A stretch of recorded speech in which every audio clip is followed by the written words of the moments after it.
Viral pria di Bojonegoro beli motor PCX pakai uang koin, dihitung selama 3 hari. Seorang pria di Bojonegoro, Jawa Timur membeli motor jenis Honda PCX menggunakan uang koin. Sejumlah kantong berisi uang koin pun viral digotong masuk ke sebuah dealer di Bojonegoro, yakni ke MPM Bojonegoro.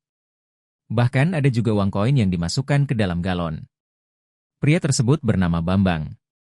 Dihubungi terpisah, pihak dealer mengatakan jika Bambang membeli motor PCX secara cash atau tunai tanpa kredit. Motor yang dibeli pun harganya sekitar 40 juta rupiah. Pemilik akun TikTok Anika Nika bercerita, jika Bambang menabung selama 7 tahun untuk membeli motor secara cash. Di antaranya dengan mengumpulkan uang koin ke dalam plastik hingga galon. Kini, sebagai bentuk pelayanan kepada pemilik isi ulang galon itu, pihak dealer melakukan penghitungan uang koin selama 3 hari. Beberapa di antaranya diakui Anita sudah dihitung di rumah Bambang.